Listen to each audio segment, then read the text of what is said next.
Hi, my name is Angel. Welcome back to my channel. I don't usually do videos like this, but one of the things that I wanted to start doing in 2025 was rant reviews. So let's give it up for my first one-star book of the year, and a book that I think is genuinely so bad that no one should read it. And I'm going to tell you why today. But first of all, I feel like I just need to do a quick little disclaimer. If you are somebody who's read this book and you enjoyed it, maybe it was helpful to you, maybe it helped you learn something, I am very happy for you. This is no personal disrespect towards you. I am going to be going hard on this book, so please don't take it personally, and I do invite you to stick around and hear what I have to say, even if you have already enjoyed this book, because my issues with it go far beyond just the actual content of the book. With that out of the way, the book that I'm going to be talking to you guys about today is The Let Them Theory, a life-changing tool that millions of people can't stop talking about by Mel Robbins. I'm going to be taking you guys through the book from beginning to end so you can see exactly what is in the book and why I had so many problems with it. So to back it up to the beginning, in the introduction of this book, Mel Robbins gives us some personal background on herself and this theory and why it is so life-changing for her. She discusses being unemployed and being in debt. To quote Robbins directly from the book, she says, "I'd already tried being a public defender for the Legal Aid Society in New York City, being a lawyer in a large firm in Boston, working for a few startups, doing business development at an advertising agency, becoming a life coach, hosting a call-in radio show, and even opening a small paint-your-own pottery studio." Now, if that doesn't scream privileged and out of touch, I don't know what does. Mel does not at any point discuss the amount of privilege it takes to live a lifestyle where you can consider becoming a life coach, or you can start and fail a business. As an author who's trying to sell life-changing advice to millions of people, your goal should be to relate to the masses, but this is anything but relatable. So this is initially where my alarm bells were going off when I was reading the book. It was definitely raising some red flags for me, but I decided to give her the benefit of the doubt. I have no background on this person at all. I don't know any of her other works. So I decided to just keep reading and see what she was going to say. So after we learn about that, we learn about another one of Mel's theories, which is called the 5-second rule, which he also has a book on. If you're curious, basically the 5-second rule is just counting down 5, 4, 3, 2, 1 before you go and do something. Anyway, as Mel continues to talk about her journey to build a career as a motivational speaker and podcast host, one of her biggest pieces of advice is to copy people. Okay, I will admit I'm taking it a little bit out of context, so let's see what Mel actually says in the book. To read from her own words, she says, "Every business has a formula. Follow it. Let them think you copied them, because you did." In a later chapter, she comes back to this idea by saying, "Whatever it is that you want, someone else can give you the formula. Let them lead the way." This must be what Mel Robbins told herself to justify a blatant act of plagiarism when she wrote this book. Yeah, that's right. The entire concept of let them and the entire background for this book is a plagiarized concept. We're going to circle back to this, but for now I want to focus on the actual book's content and discussing the rest of that. The next groundbreaking idea that Mel comes up with is something that she calls frame of reference, telling us that her global podcast audience went crazy when they were introduced to this tool. A direct quote from the book explaining this says, "Frame of reference is a fancy way to say understanding the lens through which somebody sees something." Do you guys remember being in elementary school and maybe somebody says something mean to you, or maybe somebody does something and you in your brain cannot work out or figure out why they said that or why they did that thing, and maybe your teacher or some other adult comes up to you and tells you to put yourself in their shoes? I'm sure we've all heard that saying before in our lives, but to Mel Robbins, this is a life-changing, groundbreaking idea. Let's be honest, what Mel Robbins is describing here is empathy. Mel Robbins is mind blown by the idea of empathy. Now, don't get me wrong, I do believe as a whole, especially with social media and the constant evolution of technology, that society is lacking empathy. I don't think this is a bad message to spread to the masses. My issue comes with the fact that this is not a new idea. This is nothing groundbreaking, yet Mel Robbins is treating it as if it is. She has essentially taken something that could be summed up into a single blog post and dragged it out into a 300-page book, which she is then selling to the public for $22 physically or $13 on Kindle. There is nothing in this book, okay? Nothing in this book that is valuable enough to reasonably justify charging people that much money for it. Let's take a look at some other wisdom that Mel Robbins drops on us in this book. At some point, you're going to realize that your parents aren't going to be here forever. I think most of us, pretty much every adult kind of realizes that. Life isn't fair. The same thing that I'm sure we've heard many, many times from our parents is something that Mel Robbins has an entire chapter dedicated to in her book. One of the big technical issues with this book is how ridiculously repetitive everything is. Like, Mel Robbins was really trying to hit her word count on this. Once again, it could have been a blog post. In the same chapter that she makes the profound statement, life isn't fair, she continuously uses the metaphor, everyone is dealt a different hand. It got so mind-numbingly monotonous that to entertain myself while I was reading, I decided to highlight every single time this metaphor was mentioned in some way or another. So those direct quotes are, "The fact is, every human being is dealt a different hand in life, and you can't control the cards that someone else is holding. In life, you're not playing against anyone, you're playing with them. Someone will always have better cards than yours. Any world-class card player will tell you, it's not about the hand you've been dealt, it's about how you play the hand. Winning the game of life requires you to focus on the cards you have and choosing what to do with them." These first three quotes are all from the first 3 pages in this chapter. And if you don't quite get the concept just yet, if she hasn't hammered it into your brain enough, she comes back to let us know you must stop obsessing over the cards in someone else's hands. Life isn't fair. Someone will always seem to have better cards than you, and comparing your hand to theirs will always make you lose. Another example of how repetitive this novel is, this is from the next chapter. The famous quarterback Tom Brady recently said about success, "The truth is, you don't have to be special. You just have to be what most people aren't. Consistent, determined, and willing to work for it." And then there is a little tiny paragraph, and then after that it says, "In the words of Tom Brady, they aren't special. They've just been what you aren't. Consistent, determined, and willing to work for it." I don't understand. This added nothing to the original quote. What is the point of repeating it again? For the next piece of wisdom that we are given, Mel Robbins informs us that no matter how hard you try, you can never force anyone to change. And I truly hope that most of us out there in the world already know this. Also in this chapter, Mel lets us know that in a relationship, your partner is seeking to be loved as they are and not wanting to be pressured to be changed. It has me seriously concerned that there are people in the world that need to be told this. This is where the whole thing kind of just came absurd to me and leads me to call this book a book for NPCs, because you're really telling me that there are adults in the world engaging in relationships with other adults that need to be told things like, acceptance of another person as they are is the foundation of a healthy and loving relationship. When someone feels that you accept them as they are, they feel safe with you. The opposite happens when you pressure, change, criticize, push, or expect someone to behave differently than they are.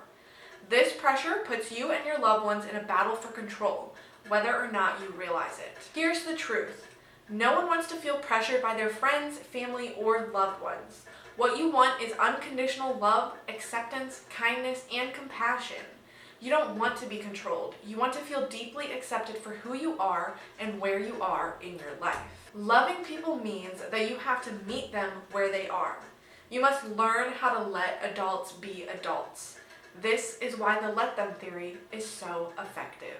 I'm just not even going to say anything more about that because, if you're a fully grown adult, I hope that you know that already. But for those of us who just love someone so much that all we want is for them to just be different, Mel gives us an entire how-to chapter, which seems a weird bit like straight up manipulation. But first of all, she contradicts herself on this point by saying, "I'm sure you're wondering, if pressure doesn't work, what does? I said you couldn't change their behavior, but I never said you couldn't influence it. Followed by, I'll show you in the next chapter how you can tap into someone's innate desire to change by choosing not to pressure them. Let them. And instead, use your influence by saying and doing the right thing at the right time based on the research. I'm sorry, but what? Isn't secretly influencing somebody to change the opposite of letting them? So her advice is to influence change in someone by modeling the behavior you want to see. Okay, on paper, doesn't seem so bad. So for example, if I want to influence someone to drink more water, I can do that by modeling the behavior, making sure I consistently perform this action in front of the other person. Over time, this may lead to the other person picking up more water and drinking because they see me doing it. Kind of a bad example, but you get the general premise, right? Mel's example for this chapter is a friend of hers who wants her husband to take his health more seriously. That means eating better, putting down the junk food, and working out. Her advice for this specific situation does include modeling the behavior, such as going for a walk and showing your partner that you're taking this step, you're going for a walk every day, it's making you feel good, and maybe in turn that will lead to them maybe joining you for a walk or starting to go on walks of their own. Okay, I can understand that. But the other thing that Mel says to do in this situation is to shower your partner with affection every time they do begin to work out. In psychology, this is a fun little term that is called classical conditioning. I'm not going to go too far into it here, but you might recognize it from the famous Pavlovian dog experiments. I'm not going to say one way or the other whether I think this is ethical or morally right. I think this is something that could be a big debate for a lot of people, and I will leave you to make your own opinion on that. But in my personal opinion, this feels like a good way to cause more issues and set up for a quiet resentment within your relationship. Like, imagine in this situation that your partner just showers you with compliments and physical affection every time you work out, which, okay, might condition you to then begin working out a whole lot more, which means that the other person did accomplish their goal and they got you to change like they wanted.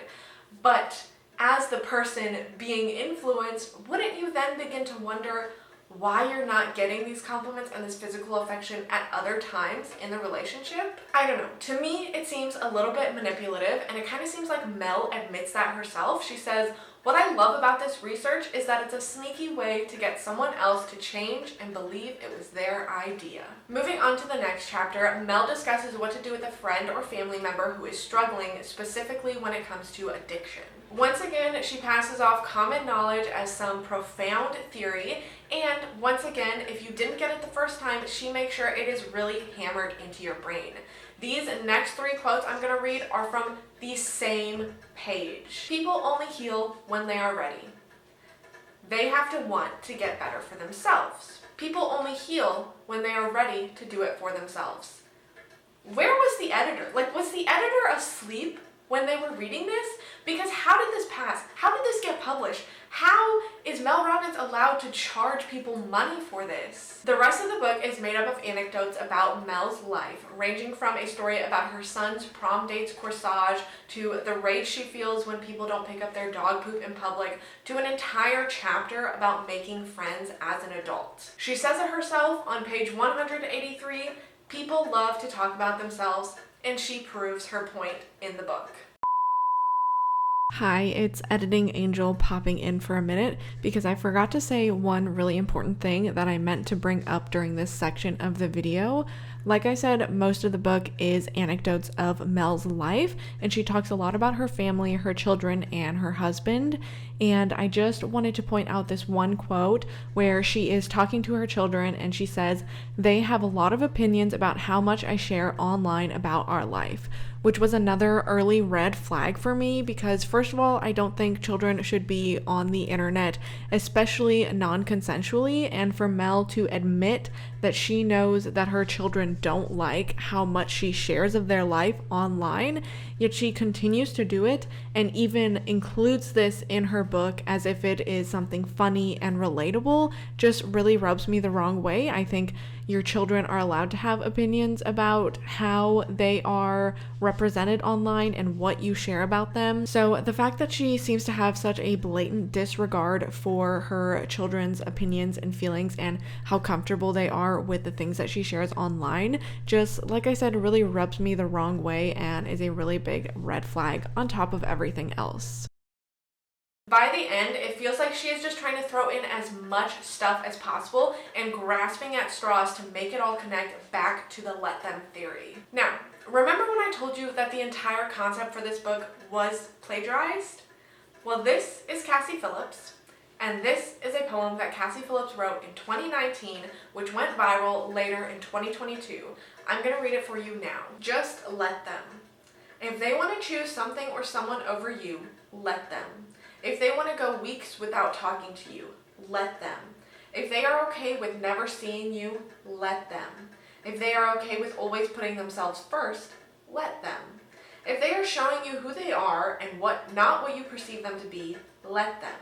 If they want to follow the crowd, let them. If they want to judge or misunderstand you, let them. If they act like they can live without you, let them. If they want to walk out of your life and leave, hold the door open and let them. Let them lose you. You were never theirs because you were always your own. So let them. Let them show you who they truly are, not tell you. Let them prove how worthy they are of your time. Let them make the necessary steps to be a part of your life. Let them earn your forgiveness. Let them call you to talk about ordinary things. Let them take you out on a Thursday. Let them talk about anything and everything just because it's you they are talking to. Let them have a safe place in you. Let them see the heart in you that didn't harden. Let them love you. Sounds familiar, right? Well, Mel then makes a video in May of 2023 claiming that she has just heard about the let them theory. I just heard about this thing called the let them theory. I freaking love this. If your friends are not inviting you out to brunch this weekend, let them.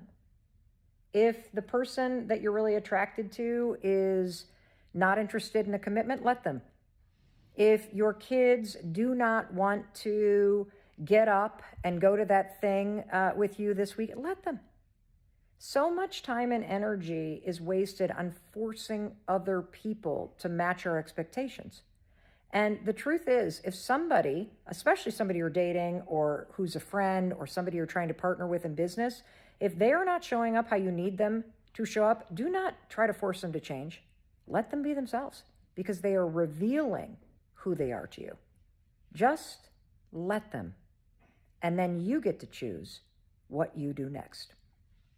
First of all, I thought you claimed to be the person who created the let them theory, so what do you mean you're just hearing about it if you're the one that created it?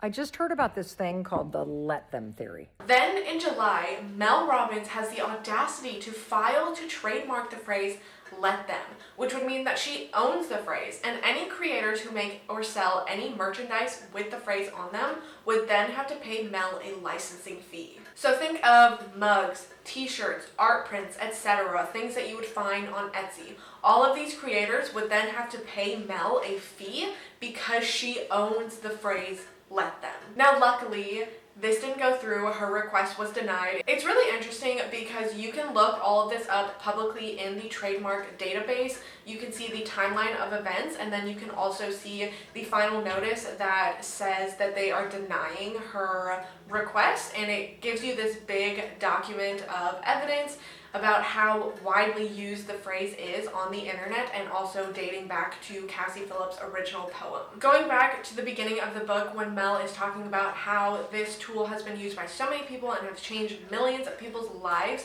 she includes about 3 or 4 pages of pictures of people with a tattoo that says let them.